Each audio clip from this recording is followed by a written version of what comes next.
Tonight, the U.S. Army is responding to our exclusive CBS News investigation into sexual assault in the military and acknowledging they must do better.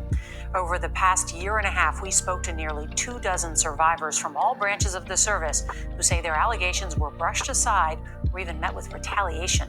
Well, tonight, we talked with 4 soldiers who say the military's program to combat sexual assault is broken and that the Pentagon shouldn't be allowed to police itself. We're supposed to feel safe with our brothers and sisters in the military, and they're the ones hurting us. Mei-Ling Jerez was among nearly 24 survivors who spoke to CBS News about their alleged assaults. She was raped the first night in her barracks, and she reported it. Did they take it seriously? No, they didn't.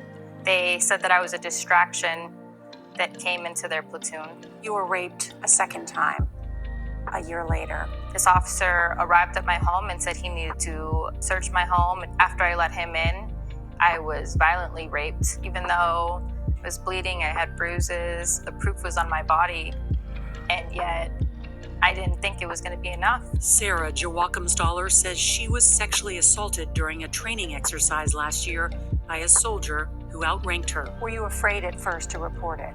Yes. If you're a specialist and you report a commander or even just a senior sergeant, then it's really just point blank, like you don't have the rank to put forth the fight.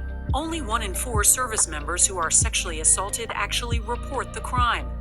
Despite an increase in reporting, fewer sexual assault cases are being sent to court-martial, and convictions are dropping. Shauna Culp says she was raped in 2010. She reported it, but her case didn't make it through the military justice system until this year. By the time it finally got to a court-martial, your rape kit had been destroyed. Yeah, I'm sorry. It was just frustrating because you put up with all this and you try to get something done, and by the time that it finally gets done, it's like just close enough. And just close enough because at the court-martial, your assailant was acquitted because only 5 said he was guilty. And you needed 6? That was still a majority of the people.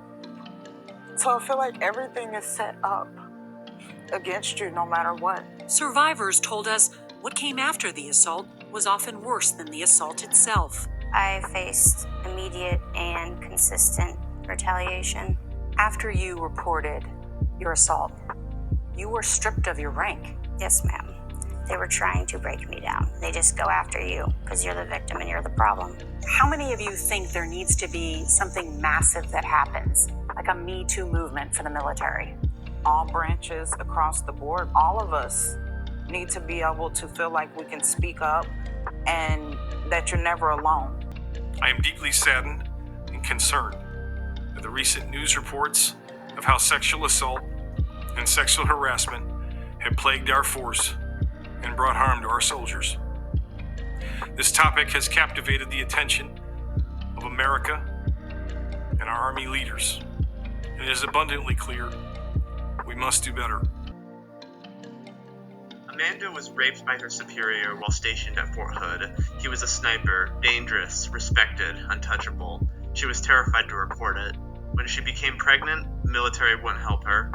The only clinic she could afford botched the procedure. She was hospitalized for weeks. She left the Army, her dream shattered, still silenced by fear. I was terrified to report it. He was dangerous. They denied me care. I'm still afraid. Military policy only allows abortion for rape, incest, or when the mother's life is at risk. Even then, care is nearly impossible. In Texas, where Amanda served, abortion is banned after 6 weeks. 175,000 service members are stationed there, and women must travel out of state for help, even after rape. Media reports that sexual assault is going down in the military, but the truth? Survivors are still too scared to report, and those who do are punished, isolated, and pushed out.